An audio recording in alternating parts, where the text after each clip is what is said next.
I'm back in circulation this month. Oh boy, that car repair was a pain to repair. It really was. But next month I'm back in circulation. A few things to talk about. Part one, we're going to talk about the Hydro-Turion, which is a blaster that is in a Centurion shell. I've still not decided on quite a few things on it, but it is either going to be in a sonic blue shell, which I don't like sonic blue for the reason it's really cricky, in my opinion, or I'm going to put it in the red one. And there's many things. Okay, so I found the compressor. It's a Harbor Freight Tools. Okay, it costs about $15. Pretty cool. It goes up to 300 psi. Cool. Well, there's a few things about that, because I'm going to probably put that right into the Hydro-Canon's intake, and probably make it so that it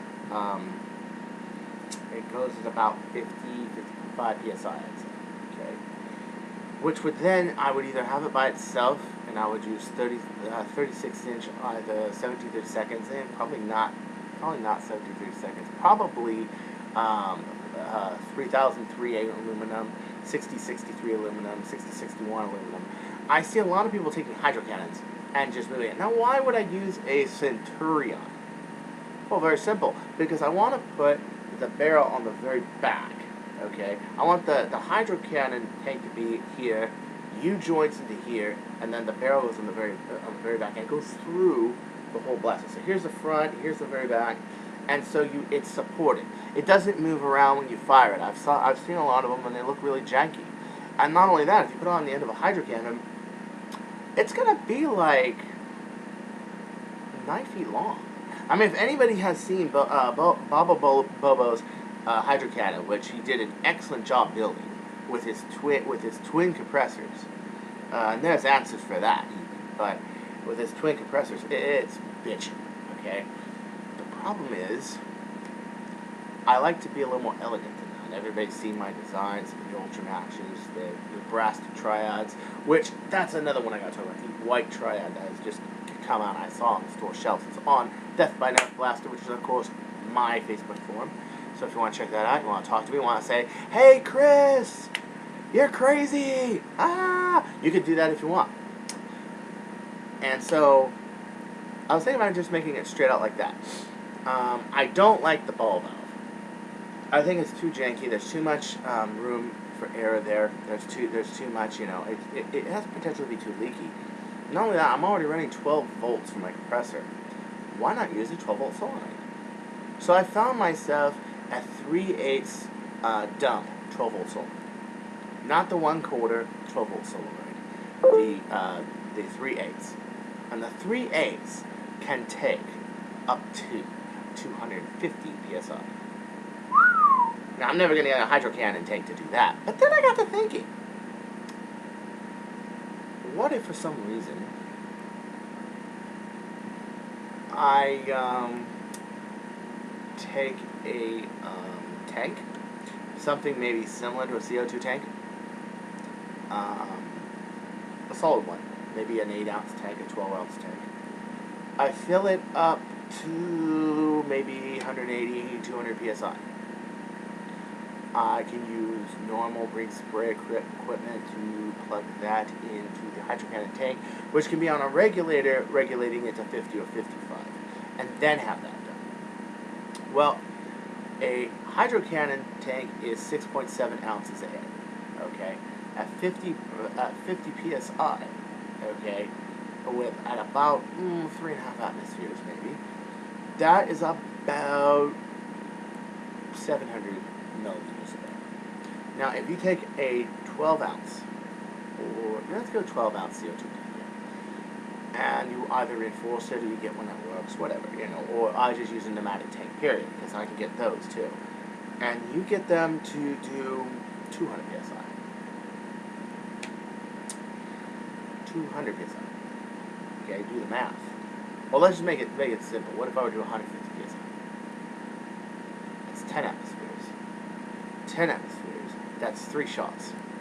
Now, if I go up to 200, okay, that's 4 shots. What I found out was about 50 milliliters of 200 psi is a shot. going into the hydro can. Sure, it might take a little bit for the pressure regulator to load it, but in that time you're probably going to load it in anyway. So possibly, although I won't make it clip fed, I really want to make it solid. You know me and shooting, okay? I'm the kind of guy who shoots your normal single loaded blasters. I even pen feed. And people are like, oh, where do you pen feed? Well, right now I have a coupler blaster, and it's taking me longer to load that. Okay, so then I was thinking of doing that, maybe. But then I also had a really good idea to make that tank a central air tank system, so that I could run 2 backup guns inside. Now, what would I make these out of? Well, my friend had me do a commission. They were the Venom versus Spider-Man wrist blasters that you have, basically, you pump it about 25 times, and the tanks are really small. They're the Hornet tanks for each one, and the pain if they ever get dirty. I had to flush it with pneumatic fluid. It's very, very difficult. And I can't believe I quoted him $20 for that and another blaster, but he's a friend, and I was just doing a brass job, and I didn't want to get blamed for breaking it, so I had to flush that out. It took me all day to do, but I got it. It works great, okay? It was worth it. You know why? Because if you take the bottom chassis out, your barrels can just stick out the side. The barrels are supported by the chassis, okay? And the blaster, it isn't that powerful. I mean, maybe you could do 75 feet with number 6 slugs on each, but that's 75 feet, and if you got 2 sets of these, okay, you've got 2 backup guns on the side of your Hydro-Turion, which then you can take the pump. You can thread that to 1/4. You can use You can go 1/4. Air tools from like Harbor Freight or whatever, and you can plug that into your tank, which is into a regulator. You put a Y connector on that, and you have a regulator, and boom, you've now got a backup system where you can control the PSI and everything. But your air regulators are a must. Okay, so right off the bat, I'm looking at 2 or 3 air regulators.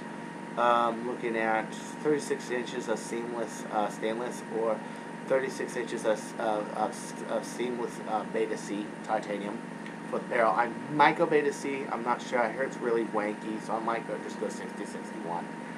I want at least 503 diameter, if not 505 or 508 diameter on the inside. Okay, maybe 508. I'm not sure.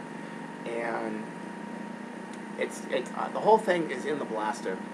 It's supported. This is why I didn't do it this way. I want to make sure it doesn't shake around.